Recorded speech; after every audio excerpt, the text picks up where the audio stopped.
Additional aids and services are available to individuals with disabilities. To make such a request, please contact us by email, by clicking the Help tab in the PD portal, or at pdportal@tamu.edu, by phone, including Relay Texas at 1-800-441-7323, or in writing to Train PD, PD Portal Support, 4477 TAMU, College Station, Texas 77843. Both a transcript and accessible document of the content presented in this webinar can be found as resources in the course description. Click on the blue links under Course Resources in the description. When a link is clicked, a new browser window will open.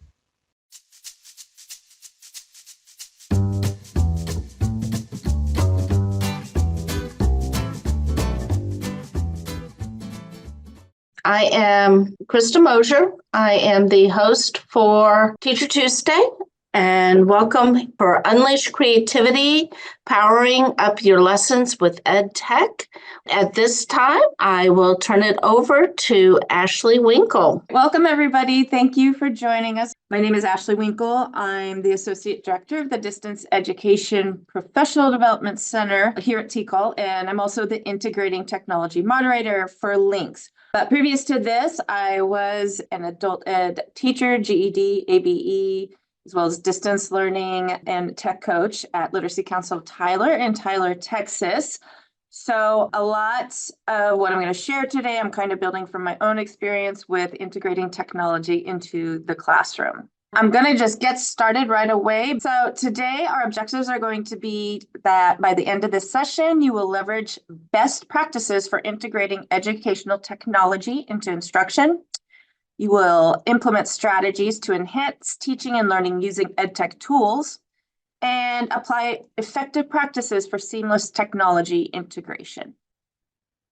Before we get started, however, I would like to know, what is your role in adult education?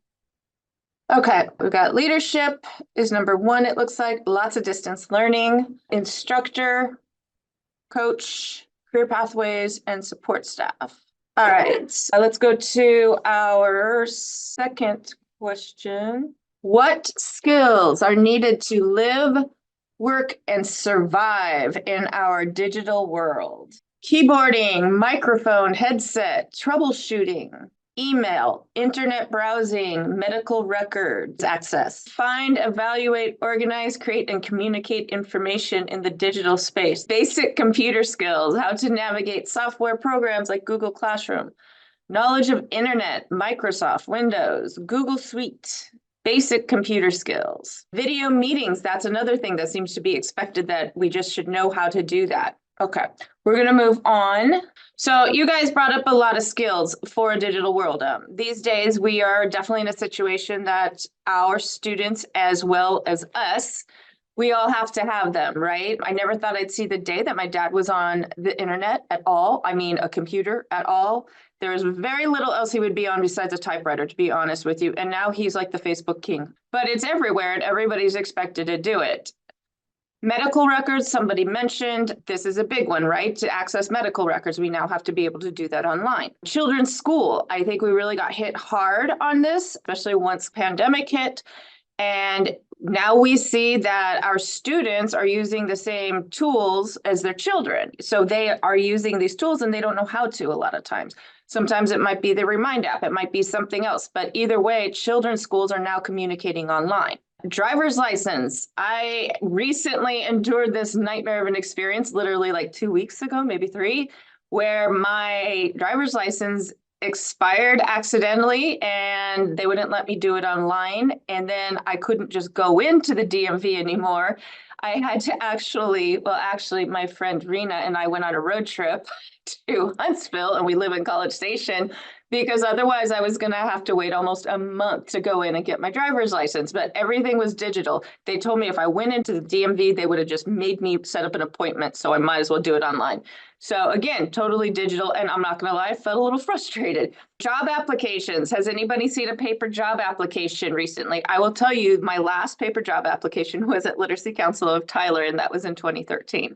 Voter registration. So everything we do is online anymore. And so I think we all know that, but it's just so many things that I'm always constantly just kind of paying attention to when I'm being asked to do something digitally. And then I think about my process and how difficult is it for me. The most recent thing is I'm not a phone person. I come from the computer age, so I'm not in love with using my phone. So when they tell me I have to go to the dentist and to register, I have to use my phone and the internet's not connecting. And now I have to figure out how to make it work and where's the Wi-Fi. And it's one step after another. And it's a little frustrating sometimes, but I have the skills to figure it out.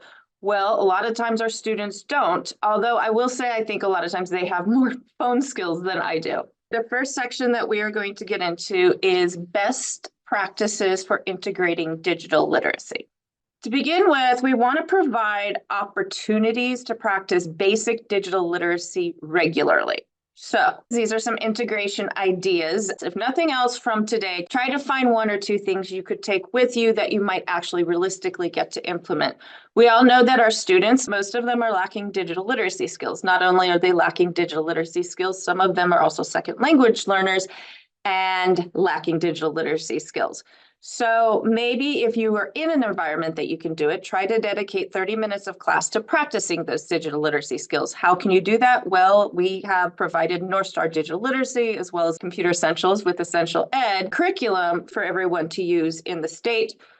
If you have access, of course, to a computer lab, which you might not. I hear that a lot. So other things, you could take those skills, though. Maybe you have to instead assign them these lessons, and they might have to find a place to where there's a computer to practice. Maybe, a library, maybe you have a computer lab. But then what you really want to make sure that happens is that you actually build those skills into your lessons. So you can teach me how to add and subtract fractions, but if I don't go and add and subtract fractions every day, I'm not going to have that skill by tomorrow. So it's the same idea with digital literacy. As we're teaching these skills, we want them to continue building on them so that they can become better at them. Also, if you're able, again, provide time before or after class for additional practice. Other things, if you have computers, teach students how to utilize Windows to their benefit. One idea is teach them how to do a simple skill like splitting their screen. By doing this, they're able to read the material on one side and maybe enter the information on the other. So this is a huge benefit to teaching them how to study and research that they can take with them. That actually became one of my students' favorite things to show other people how to do, because a lot of my teachers didn't know how to do this. And honestly, I think a student worker taught me how to do it because I was like, whoa, how do you do that? So it's just a nice skill to have because you can utilize it almost anywhere. And also, we could extend this to splitting your screen on your phone. That is something that took me forever how to learn. But we could probably show our students this as well, which would probably help when they're on Zoom classes and things like that. Also, just a fun way to kind of incorporate a skill is have a hotkey of the week activity each week. We do that in our distance learning leads meetings each month, but they're not only fun, but they're also super useful. And when I find one I like, I'm so happy. So, have them, maybe they can come up with one as well that they can share with the class. Make digital literacy fun. Use the internet. If a student has a question, make them Google it. Don't just answer it for them. And also, I don't know about you, but I don't actually know everything in the whole wide world, even though they think I should because I'm the teacher. Have them and then have others Google it as well. Take that opportunity to teach them a few things like, hey, so there's one website. What does that website say? And teach them how to find credible information when they Google it. If they ask what a word means, model how to use an online learner's dictionary. Maybe like vocab.com, I think there's dictionary.com, there's a bunch of them. But then start asking them to look up words whenever a student asks about a word. This is probably a good practice for them to get into, especially if they're second language learners. But honestly, I think it's a good practice for all of us to get into so that we can grow. Another idea with the internet, have a brainstorming activity. So let them look some ideas up on the internet. It's also fun to look up images to go with vocabulary words, things like that. There's a lot of things you can do to develop those skills. Integrate the internet into your lessons using EdTech tools. So I think a lot of us have become a little bit more familiar, but some ideas are Kahoot, Blooket, and Quizzes. These are all game-based EdTech tools. I think most of us know Kahoot. I call it Blooket, but I believe last week I learned at a Tech Intel, it's Blueket is what it is. It's similar to Kahoot, but a little bit different. I find it a little bit easier, less ads, things like that. And of course, we have quizzes is similar as well. You can also utilize formative assessment tools, Edpuzzle, interactive videos, Mentimeter or Slido. You could do a Padlet, which is like an online corkboard. You could just do a simple Google form or a Microsoft form at that. Or if you're familiar with Plickers, which is a very low-tech tool that you can use using codes in the classroom, you could use something like that as well. Incorporate workforce skills into your lessons. So this is probably not a new concept to anybody. This is about contextualizing your lessons, right? Well, I don't know. Does anybody have a student who's really good about A, checking their email, B, creating an email, C, adding an attachment, and then actually writing an email the way they're supposed to write it? Because I know that whenever I look at my students' phones, they'd have about 10,500 emails in their Gmail app because they just didn't check them. So let's face it, this is another one of those skills that you are supposed to know. And I don't see a lot of jobs that say, know how to write a professional email. It's kind of an expectation. And I know we all know somebody who does not know how to write a professional email. And a lot of our students utilize email for texting and they put it all in the subject line. So we should take some opportunities and maybe incorporate these skills into our lessons. An idea might be they could email a boss or a spouse about math data or a budget you've been working on during class. They could email a child's teacher about what you or your child needs to bring to the next class or field trip for vocabulary and writing practice. Or even email a company about a job you would like to have during a career research lesson. And then take these skills and continue to use them. Maybe have them send you a professional email at the end of each class as an exit ticket. What did you learn today? You know, that sort of a thing.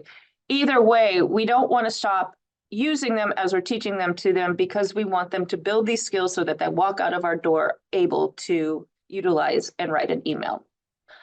Creating documents, essay writing, collaboration activity, grammar and punctuation practice, student reflections, journals. We all know essay writing, GED, but what else about the GED? Well, it's on a keyboard. How good are our students at keyboarding? Not the best. So there's so many things we're asking them to do with that one essay. Read 2 articles, then you're supposed to analyze, and you're supposed to build an essay, and then you're supposed to keyboard all in 45 minutes. And it's a big ask. So if we could at least get them to have some keyboarding practice, it at least helps. And when I say that too, I say you choose what you have. For me, Google worked best for me, Google Docs. And I know that it is different from Microsoft, but they are transferable skills. Microsoft is a little bit more complicated and fancy. Still, at least you have them doing something. If you have an opportunity to teach both, all the more power to you. But I think as long as you're using at least one. Collaboration activities is a great opportunity for students to learn together as they're working on the same document. Grammar and punctuation, I always like to do things like this with my ABE class because it gave them the opportunity to practice their keyboarding skills as well as their grammar and punctuation. And then they could work together on it as well. And then, of course, I can in turn provide feedback directly onto the document. Student reflections, of course, always a good way to get them to practice keyboarding instead of just, writing something on a piece of paper. And if you have the right class for it, you could write journals. And spreadsheets and online forms, of course, this is an amazing skill to teach students. There's a lot of opportunities out there for where to get this information, but these are just some ideas of how you could do it. Budgeting, shopping, online applications, digital citizenship, class resource sheet. All of these things could be done by teaching them how to create an online form and or a spreadsheet. A great place to get these things is Google Applied Digital Literacy lessons because they're already made for you. I have personally used the budgeting one in my class. I added on to it here and there, but it's all there and it teaches them step by step how to create a spreadsheet by using, I believe the example is they go and they research like cell phones and compare prices, that sort of a thing.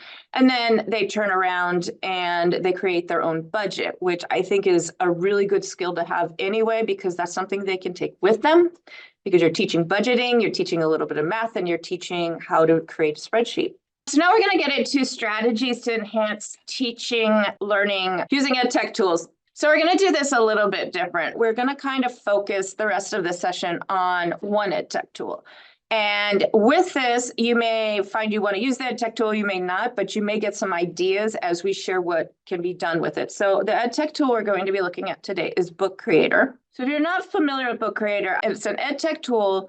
It allows you to literally create an ebook, and it's a pretty ebook, and it does some amazing things. There's over 100 accessibility features on it. And again, I am talking about the free version. You're allowed to have 40 books in a free library, and there's just a lot of opportunity for both you, your staff, and your students to use Book Creator. So I'm just going to show you first a couple of examples so you can see what it looks like. So I basically took last year's program from our Distance Learning and Technology Integration Symposium. Michelle Vick created it, and she created this very pretty, nice looking PDF that looks really good, and we all like it. But I was learning about Book Creator, and so I thought I would just see, because I heard this rumor that you could, within moments, turn a PDF into an ebook. And so I did. And this is what it turned into. So it took that entire PDF, and now it looks like this. My jaw dropped, and I was amazed by it. And I was like, oh my gosh, and it's pretty. And that took literally probably less than a minute to do. If you're interested in learning more about Book Creator, we do have 2 tech and tells on it as well that are on the PD portal. But going back to this, that's one example. Other things that can be done. You can create your own. I've played around with it a couple of times. In fact, I think the first time I played around with it was during my tech integration coach program. I tried it out, and guess what happened? I forgot about it. I got distracted and came back to it when we started a call center. And I needed something to guide these 12 to 15 agents. So they had a reference for basically onboarding. So I created a basic onboarding for my call center. This is an outdated one, I do believe. But you can see I was able to put a table of contents in there. So you click on anyone, it goes to that page. I was able to embed videos, add text, add links. So basically, I just had them go through everything I needed them to do, which was a lot, and just different things. I embedded a Google slideshow here. Later, I embed Wakelets. But anyway, it kind of gives you an idea. Lots of design ideas, lots of opportunity to play. Here I embedded a Nearpod. I put a PowerPoint in there. And then, of course, the contact information. But that just kind of gives you an idea of what you can do. The other thing is they have a lot of templates and graphic organizers already made for you. So you have a lot of opportunity with a class. I just pulled one. This is just a newspaper stand example. You can see you could change the headlines, you could change the text, things like that. And then the third example I was going to have you look at, they also have a remix option. So they've already been created, and so you can take one and remix it, meaning that you can take it, save it to your own library, and change it. So this one is a vocabulary notebook that they created. I didn't, but you could make it your own, add to it. You could add images, whatever you want. But I thought this might be a good opportunity for higher level ESL, maybe something maybe you could do together, but it gives you, the picture, the type, the meaning, example, etc. But you could just kind of see this is kind of how it looks. And then one more I'm going to show you is the Inspirational Women. They have lesson ideas that real teachers have used. Obviously, most of these teachers are going to be K through 12, but I don't care. We can always use their stuff and make edits and make them our own. This one was Inspirational Women. All of these students basically went in and they did a little research and added Inspirational Women. So great collaboration activity on that. Kind of cool to look at and see. In addition to that, they have a library of resources that, if nothing else, and you don't want to do any major engagement with it, you could always use it just for reading practices as well. But that kind of gives you an idea of what Book Creator looks like. And so now I'm going to kind of get into utilizing it more in the class. So this first one, it is called Connecting to the Internet. And just to give you an idea of the original lesson, I just want to go over the key features. So this lesson is an ESL lesson. The overview is that students will check the Wi-Fi connections on their computers and log in with the username and password provided by their teacher. I'm not going to go into every little step, but basically she starts with a discussion with her class, PowerPoint activity and discussion. There is a modeling section that kind of showing them how to use the computer, and then elaboration section. So she's using the 5 E's. Do you know where there is a Wi-Fi hotspot? Do you know anyone who had a problem? So, having a discussion and handout activity. And then finally, an evaluation to show what you know. If you get nothing else out of my session today, take this with you, please, because it's an amazing curriculum. But of course, I was just looking for something to make on my own. And so I just took her lesson and I turned it into a book creator. Now, what I want you guys thinking about, because I'm going to ask you afterwards, is how you could realistically maybe use this in the classroom. So here's my book creator. And what I've done is I've added a warm-up. The section is optional. I always like to have some sort of warm-up. I'm always thinking of my class where a lot of students come in early, others don't get off work till 6, so they can't be in at 6:30. So I'm always trying to think of something productive they can be doing. Or you can go ahead and get started. Do you know what this is? I added a little typing.com lesson that the students can go directly to and practice until it starts. I moved on to the engage section and used her same questions and just took it into a discussion. Then we explore what is a network. I took her PowerPoint slides and I embedded them into the book creator so that we could go through them. And then explain connecting to the internet. They're going to watch the video that I also got from her lesson at the end. It was an additional thing that you could use. So I grabbed a video. I'd probably take a step further knowing me and make it into an Edpuzzle video, but I didn't have time. The elaborate section, do you use public wireless connection? So again, we're having another discussion. And then she has on there this handout. Now, this handout might be too small to read, so I did two things. I uploaded this. This was a PDF that I uploaded, and this is how it turned out. This was page 1. But it occurred to me maybe some people have vision problems like myself. So I also added this feature so that they could open it up and have more control over seeing it. And they could have, a group project or partners, however you want to do it. And then the final thing was did the same thing. This was question 2 for Gina's Facebook gets hacked. Again, made it so they could enlarge it so they'd be able to see it a little bit more easily. And the final part was evaluate. She had them show that they could sign out of their computer, check for Wi-Fi, and log into your computer. She has a lot more detail on all of this on her lesson. But at the very end, I put additional practice resources. So that is what I did with her lessons. So there are different options of how you view this. Okay, so I'm going to go back to the front. So it wasn't a book, right? But now we go one at a time. So now that you've seen both of those versions, how do you see yourself possibly using this in adult education? So this is what I was thinking. I could use it as myself as a guide for my own lesson. So I would show the book creator on the overhead screen as I walk through each step. And I would do it without it being pages where you could just see one thing and then we could all go through everything together. So what I did was I removed the side-by-side pages. You can also download it as a PDF and let students follow along with your lesson. So it does allow you to download it, and it's just nice big pictures of each page. So it'd be really easy for them to follow. I would also go ahead and share the book creator with students and let them use it as a resource to keep for themselves, or maybe even to share it with others if they know somebody else who is trying to learn this. So our next sample, now this one is one that was already created.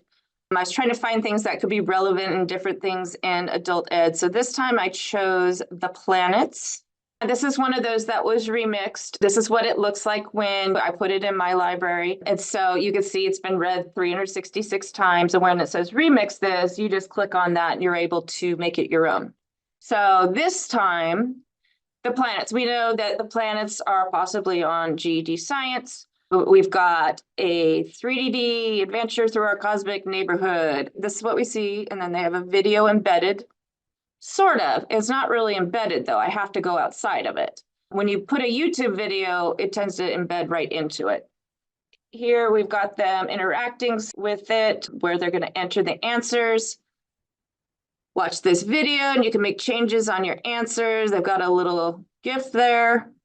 Again, going outside of it. And then reading. How long is a year? And then here's these interesting facts about Venus, about Earth. They write down 3 facts or pieces. Mars and Jupiter, all the good ones. And which planet would you like to visit if you could? 3 reasons why. It's nice. You can answer as a video, voice recording, or text. Lots of differentiation options. And more questions, true or false. Watch me. Small scale solar system. How long is a day? And the end. Okay. So now that I've shown you the science planets, what would you do with this? If anything, what would you do with a book creator that looks like this? So remix is what I would do. I would definitely remix it. I would change the font to make it more visible, and I would embed YouTube videos, because what I hadn't showed you is when you embed a YouTube video, you don't have to go outside of the book creator. For skilled students, I might have them work through the lesson individually or in pairs. Again, it depends on your student. Or for lower skilled students, work through each section together, encourage them to enter their content on their computers. Another idea is the idea of choose your own adventure story. For this is going to be obvious that it was made for K-12, but it's pretty cool to look at. And on your Wakelet that I have provided you today, I've given you a template that will show you how to do it. Choose your adventure ideas I would love to do it with vocabulary practice, word problems. You could incorporate any math concept into a multi-step word or story problem. And by the way, AI will tell you how to do this. So use your AI if you can, or ask students to write a story in which they are the main character and have to make choices that affect the outcome. And then our final section here is apply effective practices for seamless integration.